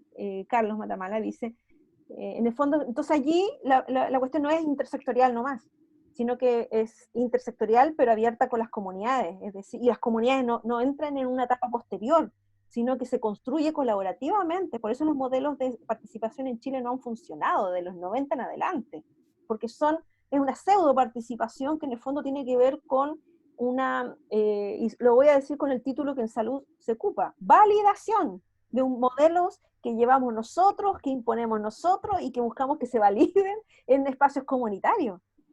Pero eso no es participación. Ese es el gran tema, incluso en salud, en los PRAS, en los CRAS, en las políticas de reparación social y ambiental. Este es el gran tema en todos los grupos y comunidades y organizaciones socioambientales de Chile, porque no estamos pidiendo participación, estamos hablando de ciudadanías en donde todos tenemos derecho y todos participamos de la misma manera en distintos lugares y distintos campos disciplinarios, de profesionales, etcétera, pero no jerárquicamente. Y allí la pregunta es si los sectores, por ejemplo, el sector de salud, está preparado y es preparado bajo esa lógica cuando tiene un modelo tan jerarquizado. Esa es la pregunta, por ejemplo, que tendríamos que hacernos. Porque si no reproducimos la participación, es de la misma manera. ¿Sí? Aquí, digamos, yo sé que me voy a poner fiera, me van a odiar, digamos, pero es eso, de eso se trata, de construirnos, porque nosotros hemos estado formados con modelos en donde en el fondo pensamos que nosotros tenemos que educar a los demás muchas veces, pero también nosotros tenemos que ser educados en la forma en que los territorios entienden, por ejemplo, cómo se sana en una comunidad indígena, en donde participan formas de sanación que no dependen de fármacos y en donde las personas tienen derecho a decidir sobre también cómo sanarse y cómo interactuar en esas dimensiones, ¿no? Donde los significados de la salud y la enfermedad, como construcciones sociales que son dialogadas, son consensuadas. Entonces, ¿qué pasa? Que llegan los toxicólogos a Puchuncaví Quintero y dicen, no, pues acá en realidad, más o menos, lo que hay problema es la comunicación del riesgo, ¿no? Dicen, acá hay problema en la comunicación del riesgo, entonces mejoremos la comunicación del riesgo porque es el problema. Y en parte es verdad, porque si tú dices, bueno, Puchuncaví Quintero no tiene peor aire que el de Aysén, de Coyhaique, en términos de números, indicadores, mediciones. Y no me muevo en el mundo de las subjetividades nomás, que es muy importante y muy válido, sino también de las mediciones. pero resulta que en Puchuncaví hay aire, hay metal en el suelo, hay arsénico en el agua. Estamos hablando de una complejidad y en donde el daño es acumulativo. ¿Qué se hace con eso? Entonces, no me sirve saber que bajamos, la norma bajó, sí, ahora lo que pasa es que la gente está alarmada porque aparecen más PIC, y por eso se alarman más, y en realidad nadie le ha contado bien, no se ha hablado ni se ha conversado bien, que en realidad ahora van a salir más PIC, porque ahora la norma es mejor, un poco mejor, pero la sensación no va a cambiar, porque no es solamente una cuestión de aire. Y allí radica una visión más amplia de salud y medio ambiente, que ninguna de ellas alcanza a absorber en sí misma lo que es la salud y medio ambiente, porque está penetrada y compelida, digamos, con perspectivas sociales y territoriales que tienen que ver con que el pescador, aunque tenga que convertirse en un basurero del hidrocarburo de estas empresas, siga haciéndolo porque quiere seguir teniendo acceso al mar a pescar sus 2 pescados, incluso con metales pesados, porque es su vida, su cultura, su práctica social, histórica, es lo que han hecho sus abuelos, ¿me entienden? ¿No? Entonces, allí es la participación, no es pacificación, no es unilateralidad, tiene que abrirse el diálogo, y allí es donde la salud quizás tiene una tarea muy gigantesca, porque los modelos, y ahí yo creo que la crisis sanitaria es la más interesante para ver cómo los modelos, como todos los modelos, tienen límites, porque no se puede mirar solamente a través de los modelos, ¿no? Y la epidemiología en sí es lo más necesario y ha sido lo más importante. Yo he estado feliz con todo ese cúmulo de nueva investigación que hay disponible hoy, pero tampoco es suficiente, porque necesitamos conocimiento territorial, conocimiento indígena, conocimiento local, y ponerlo a la altura de lo que epistémico que tenga, no sentir que mi disciplina es superior a la otra, que yo soy más, ¿no? Y ahí es donde el diálogo se tiene que haber. En la guerra, no sé si un poquito planteé ahí esa respuesta, pero un comentario al menos. En la guerra ambiental hay que descubrir al enemigo con todas sus redes en lo político, las autoridades públicas que dictan las normas y las leyes, transparentar los conflictos de intereses.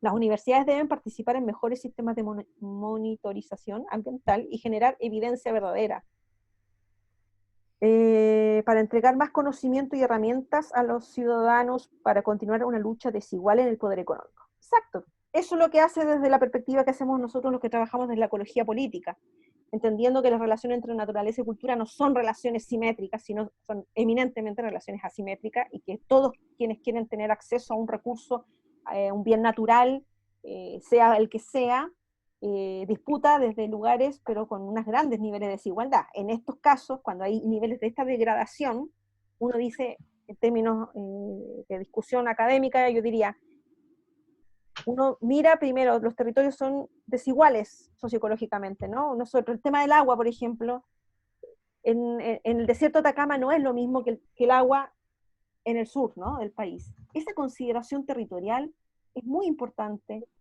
en la formación de nosotros, porque nuestro conocimiento tiene que tener una dimensión territorial y colaborativo. Se co-construye en diálogo con las otras. Entonces, claro, nosotros podemos, las universidades, esto operado, ¿por qué estamos como estamos en términos sanitarios y medioambientales? Porque había una privatización no solamente de los servicios, digamos, y de lo público, porque había un vaciamiento, y aquí David Harvey, un geógrafo, ha hecho un análisis del caso chileno y es emblemático. Nosotros no tenemos un Estado público, tenemos un Estado corporativo que funciona muy parecido, y el ejemplo máximo es Codelco. Codelco es estatal, pero funciona con un modelo de empresa que de hecho es conocida por ser una de las mejores del mundo, porque funciona como una empresa privada, como modelo de negocio. Lo mismo puede para nosotros pasarnos en la salud. Entonces, ¿cuál es la diferencia entre lo público y lo privado? Verdaderamente, de fondo. Y eso allí un poco interpelo, ¿no? Entonces, claro, hay que saber el monitoreo, la autonomía, la independencia, es decir, y allí las universidades, muchas de ellas se han convertido en mini consultoras de las empresas que finalmente hacen estudios para estas mismas empresas, y finalmente, ¿no? ¿Qué pasa? Que no hay conocimiento alternativo crítico. Y ahí estamos nosotros, en vez de apoyar el desbalance, la asimetría, hacemos que se hunda y que la desbalanza se vaya mucho mayor, ¿no? Entonces nosotros tenemos que estar generando eso, y para eso no vamos a tener nunca recursos, porque nunca nadie nos va a dar más recursos para hacer estas cosas. Entonces esto se hace desde los territorios. El primer programa de salud pueblo indígena en Chile, ¿dónde nace? En la Araucanía, en un grupo pequeño de gente, de un médico con un facilitador intercultural, allí en el territorio, con las poblaciones, con las comunidades, diciendo, oye, la salud no puede seguir así, no sirve una seremía, se fue transformando, llegaron a transformar hasta la seremía en esa zona, y allí nace la primera programa con población mapuche, de la cual después el gobierno y el Estado siempre hace algo que es muy complejo, que es como incorporar los modelos exitosos y convertirlos en modelos nacionales, lo convierte en PESPI. Murió el proyecto, porque cuando se desterritorializa algo, y deja de tener ese arraigo territorial para un país con esta geografía que tenemos nosotros, que somos muchos países, un país desértico adentro, un país de centro, un país sur, necesitamos tener ese conocimiento, por eso es tan importante descentralizarnos, ¿no? Una política de descentralización que en Chile opera como uno de los mayores desequilibrios e inequidad. No hay participación sin incidencia ciudadana, ¿sí? Lo demás es música. Ojalá fuera música, porque la música y el arte hoy día es más que necesaria para poder recomponer el equilibrio, ¿no? Ecológico, pero no tenemos incidencia. Y allí la participación estatal ha funcionado como pacificación. ¿Por qué? Porque es consultivo. ¿Ah? El centro consultivo de salud se creó, el consultivo, ¿ah? Y resulta que las comunidades están diciendo, yo no tengo consultivo nada, ¿ah? Yo soy, y tenemos derecho a hacer de nosotros modelos que tengan que ver con nosotros, y como nosotros también vamos queriendo verlo, ¿no? Alguien quiere comentar, dice comentar algo por micrófono. Una colega que trabaja en CEFAM, Puchuncaví, le decía, parte de la población, depende de las empresas. Exacto. Ese es un temazo. Por lo que hacen la vista gorda, ¿no? Claro, no pueden participar en las protestas, porque alguno de ellos está trabajando o tiene alguna actividad asociada a las empresas. Y por otro elemento muy complejo, y yo diría que es parte de las partes turbias que tenemos en el modelo económico en Chile, que es la famosa responsabilidad social empresarial. Que genera dependencia o modos de cooptación y pérdida de autonomía, finalmente, ante las decisiones. Entonces, ¿qué pasa? Que frente a esta crisis, Puchuncaví Quintero, que no tiene nada, tiene que aceptar las mascarillas de Ash Jenner, unas mascarillas, ¿sí? Y un ventilador mecánico de Codelco. Miren la responsabilidad social empresarial de las principales empresas que hay. Por favor, paguen royalty minero. Estamos hablando de que podemos tener una educación pública y una salud pública, de verdad, en un país con semejante producción y PIB minero que en este momento está en baja, ¿no? Y la dependencia en ese sentido funciona como uno de los principales problemas. Entonces, claro, las comunidades muchas veces no tienen esa autonomía, pero cada vez la han ido ganando, y han ido intentando erosionar esas relaciones de complicidad, y está complejo ya, no es tan fácil para la empresa hacer este tipo de acciones de responsabilidad social empresarial. O sea, yo al menos soy una persona que soy muy en esos. La responsabilidad social empresarial en Chile al menos no funciona, y funciona como una manera de generar dependencia, como la que dicen. Entonces, ¿qué pasa? Que los pescadores, por 300.000 pesos, se han convertido en los barrenderos del mar. Barren el hidrocarburo todos los días y del carbón, sacar el carbón y los hidrocarburos de los derrames y de las. Entonces, eso es el aporte de las empresas, eso en la zona. El cambio climático nos ha obligado a evaluar el mundo en el que vivimos de una manera más ecológica, me encantó eso de retomar lo ecológico, ¿no? En la discusión de la salud y medio ambiente, finalmente. Que estamos interrelacionados con el ambiente donde vivimos y lo tenemos que cuidar. Yo creo que nunca antes había tanta conciencia. Sí, estamos súper claros de eso, pero también cada vez que hay una nueva conciencia ecológica, hay una nueva recomposición económica global.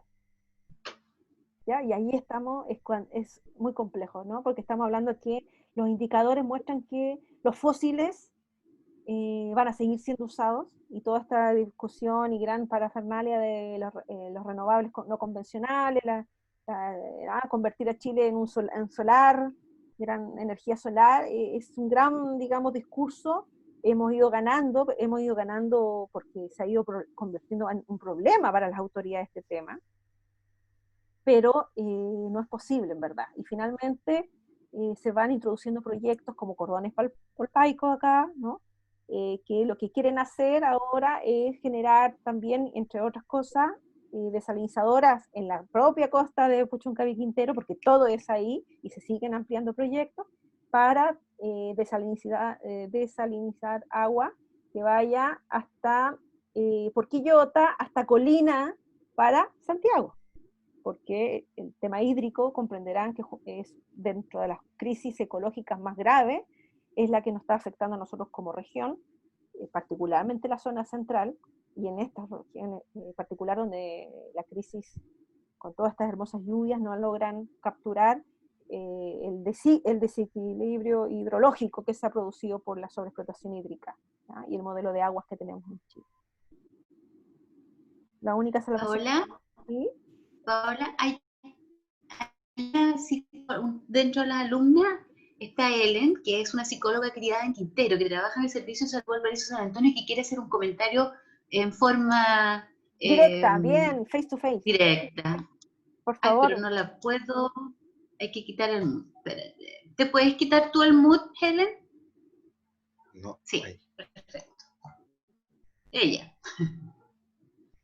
Ellen. Hola, buenas tardes. Hola, Buenas hola. noches. Hola a todos los compañeros, compañeros. En realidad no sabía qué decir porque ha tocado tantos temas.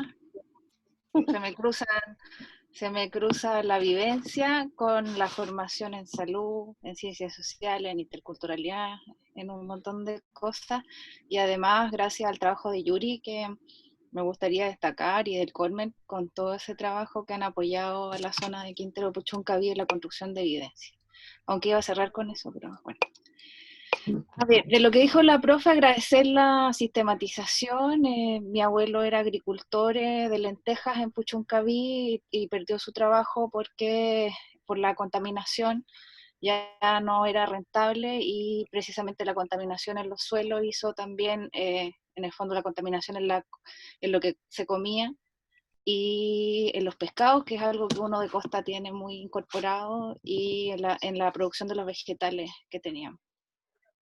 Recuerdo en 1990, en el año que estábamos en básica en Quintero, haber visto con el profesor de historia un documental donde mostraban la contaminación por arsénico en los vegetales y una vaca muerta que la abrían y estaba verde, y nos mostraban eso de niños, y pensábamos por qué éramos nosotros los afectados, por qué tenía que haber eso, cuál era el costo, y problematizábamos en aquellos años ancestrales. También recuerdo haber ido al colegio en la mañana temprano y había una neblina grande, que tú salías a la calle y empezabas a toser, y yo tengo todavía el recuerdo de tener una nube en la garganta que te ahogaba mucho, y bueno, en ese tiempo no problematizaba mucho qué podía ser la contaminación. Después vinieron muy fuertes los episodios, y eso generó otros impactos que después me gustaría comentar. Lo otro es que teníamos la costumbre de ir a bañarnos a las aguas calientes, que eran las aguas que las centrales calentaban para enfriar las turbinas de producción eléctrica, y se formaba una espuma y uno lo iba a pasar bien, y eso estaba todo normalizado. La gente, ya que se nombró eso, la gente está dividida. Yo tengo recuerdos de 18 de septiembre discutiendo con mi familia, que es de Quintero Puchuncaví, por las consecuencias de esto, y le contaba a Yuri en algún momento, o sea, yo sentía esto de desesperanza aprendida, de ¿para qué? Si esto no va a cambiar. Otras generaciones que estaban muy indignadas, y otras había que comer y era la fuente de trabajo que tenían. De hecho, está muy instalada la cultura de Quintero Puchuncaví, toda la gente que trabajó en lo que se llamaba ENAMI, y que después se empezó a llamar Codelco, y que en el fondo habían bonos, y la gente sentía, algunos trabajadores pensando en la contaminación que vivían, las quemaduras incluso que de repente podían tener, que era una especie de sacrificio para las nuevas generaciones, porque los hijos de ellos estuvieron en la universidad, y cuando se morían iban a tener un bono. Entonces había un tema ahí de que la empresa finalmente nos daba trabajo. Eso ha ido cambiando porque la industrialización de ese complejo hizo que las fuentes de trabajo, que se alude como que hay gente que no va a denunciar porque trabaja ahí, en realidad ya la población es poca la que trabaja, y por eso uno ve siempre, y están los buses del turno, que está instalado en nuestro ideario colectivo. Está también esto que nos criamos de la gente, y uno conoce que los abrieron y los cerraron. Esa es una frase de los que está, y que en el fondo, por la contaminación de las personas, por eso yo les puse ahí el link del documental de los verdes. Claro, exacto, para que lo pudieran ver la gente que estuviera más interesada. Otras cosas que pasaron fue que se comentó la reconversión de los pescadores en algún momento por acuicultura, y fue la misma Seremia de Salud que al final tuvo que cerrar esa producción porque estaban contaminados los mariscos y los pescados. ¿Qué más? Respecto a la responsabilidad social de las empresas, que yo estaba en una ONG local ahí, tuve varios años colaborando, existe un fondo y se aliaron varios de esas empresas y ofrecían ayudas sociales, juegos, todavía está, ¿cómo se llama? Sedes para juntas de vecinos, etcétera. Pero ahí estaba, como se dice en sistémico, cambio tipo 1, cambio para no cambiar, en el fondo. Era de ayuda social de las empresas, y que muchos nos preguntábamos que en vez de la sede social necesitábamos un buen filtro que mejorara en el fondo los aires que se emanaban de esas chimeneas. Y para cerrar ya como más como académicamente, me parece importante lo que se rescata de la construcción del problema, y ahí es clave cómo con los años la ciudadanía se aburre y empieza a visibilizar. Han habido cosas mucho más graves, y la ciudadanía va cambiando, o sea, es una ciudadanía mucho más incidente, que además, por supuesto, en esta estrategia de participación consultiva que generan las políticas públicas, y además de que somos nosotros, ojo, quizá voy a ocupar una palabra que escuché hace poco, maleducados, porque somos educados en un tipo de participación, pero eso ha ido cambiando, y lo que se necesita y la gente lo que pide, y está en las calles ya, por eso no te va a pedir permiso.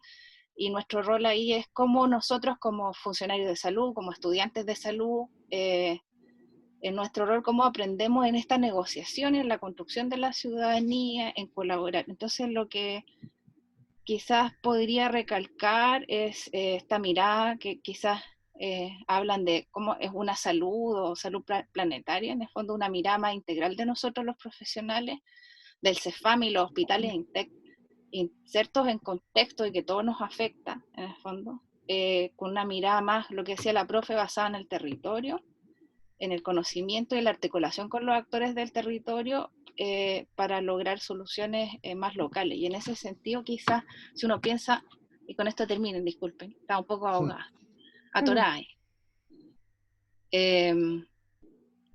Quizás me parece importante la articulación de los actores. Yo creo que eso sí podía transmitirle algo a las personas que están acá, todos los compañeros, porque se levantó, como dijo la profe, información científica durante los años, pero eso no se articuló una incidencia desde las universidades. De hecho, uno podría preguntarse hace 20 años, hace 15 años, dónde estaban las universidades, dónde estaban los colegios profesionales, en qué estaban. Entonces es un conjunto de la ciudadanía, el Colmet local y en el fondo algunas organizaciones ambientales. Si uno empieza a mirar esto como fenómeno, que son distintos actores que toman fuerza y que esto necesitan que continúe. Entonces, si a usted le toca estar en cualquier lado, en centro de salud, cómo estamos aportando, cómo se está articulando con las organizaciones locales, porque aquí es lo que se necesita en estas asimetrías en las relaciones de poder que habló la profe al final, es que sumemos y que aprendamos a dialogar desde la formación en las universidades, en las escuelas, con la ciudadanía que está ahora y aprender, y no esto de la psicoeducación que nos enseñan en la universidad. No se puede educar a los pacientes para que aprendan. No, al contrario, es como desde el saber de ellos y el nuestro construimos la estrategia en el territorio. Eso, gracias. Disculpen la cantidad de minutos. No, Helen, me encantó, y además me encantó verte porque rostros. Eh, Oye, bueno, la pregunta que uno comento contigo, comparto, es simplemente ¿por qué tú o tu familia no se fueron? Como tantas otras que no se van, insisten y persisten estar allí. La fuerza del territorio, ¿no? La identidad. ¿Ah? El estar allí, ¿no? Porque, claro, los técnicos vienen y entonces habría que desplazarse. ¿Cuáles son las medidas? Habría que irse. O sea, no hay lógica, no hay lógica para quedarse. No hay racionalidad posible que aguante de poder sostener una vida en esas condiciones. No hay. Por eso hay que naturalizar. Por eso hay que naturalizar medianamente y racionalizar el sufrimiento ambiental. Que además, dicho de paso, Helen, en zonas como Puchuncaví, Quintero, se pueden ver de una manera quizás muy grotesca, ¿ah? Pero que están en muchos lugares. Yo te digo, o sea, todos en Chile deberíamos tener un componente altísimo de contaminación de distinto tipo. Por el agua que hemos consumido, yo consumí el agua con arsénico del año 71 en adelante, antes de que fueran tratadas en el norte de Chile. Todos tenemos un componente ambiental en nuestros cuerpos y en nuestras experiencias que a mí me llama la atención que lo pasemos por obvio. ¿Ah? Nuestra alimentación, que yo la llamo más bien un envenenamiento de los últimos 30, 40 años por el tipo de producción de alimentos. Y la gente feliz. Yo estuve hablando en la Federación Nacional de Facultades de Medicina, puros médicos, y le hice esa pregunta, ¿de qué se alimentan? ¿De dónde provenían sus alimentos? Que sabían de eso, ¿no? No sabemos lo que comemos, pero si hacemos un estudio de lo que comemos, podemos encontrar varias cosas de que en el fondo podemos saber de que por qué estamos como estamos también, ¿no? Entonces, cuando tú partiste hablando de eso, entonces, a lo que voy yo es que en la zona de sacrificio uno ve cosas que están dispersas y en lugares en todo el planeta hoy en día, pero en Chile se han naturalizado bajo un modelo económico, y eso también quería hablar de lo que tú comentas. ¿Por qué? Porque en el fondo se ve como también natural haber cambiado de economía por economía, cuando no ha sido natural. Se destruyeron las economías locales para imponer un tipo de economía minero-energética, ¿ah? Construir un polo minero-energético como eso, con esas características, que es la característica de varias de las zonas de sacrificio como Huasco u otras que son mineros energéticos, mineros forestales, tienen distintos componentes, pero que en el fondo hacen como cuencas de soporte de un extractivismo que muchas veces nacen en interior, no sé, en la extracción, en los yacimientos de extracción minera, o en otros, en la cuestión forestal, en zona sur, distinto, pero que tienen que desembocar y salir y entrar, digamos, a la comercialización global, capitalista, a través de las costas, y los lugares que se eligen son estos lugares que eminentemente, como dices tú, se construyen junto con esta construcción económica. ¿Ah? Y en eso también, claro, la crítica es, pero ¿cómo la gente no protesta? ¿Cómo la gente no se va contra las empresas? ¿No? Por fuera es fácil de condenar a todos, ¿no? Pero resulta que cuando la vida está entramada en esa cotidianidad, en donde las empresas ejercen esa violencia ambiental también a través de múltiples formas, ¿sí? Comprando, cediendo migajas, porque son migajas de lo que son las inversiones. O sea, estamos hablando que no tributan ni en la región, menos en la comuna. Se imaginarán que tributan chistosamente a nivel nacional en Santiago, y la mayoría de las utilidades, sobre todo la mayoría ya son de conglomerados transnacionales, van para afuera. Entonces, ¿de qué economía me están hablando? Sumemos las economías si hacemos también un estudio, ¿no? Las economías, la pérdida, ese abuelo tuyo que dejó de hacer agricultura, se enfermó, hablando de salud. Se enfermó como la mayoría de la gente cuando pierde su actividad de vida más básica, que tiene que ver con su identidad. Y así estamos enfermos en muchos aspectos de distinto tipo. Entonces, claro, es necesario abrirnos, empezar a juntarnos más, no solamente los de salud, sino que empezar a mezclarnos más con la ciudadanía, en donde tenemos de todo. Es como cuando uno dice, y uno está con una sola generación, y uno dice que es raro.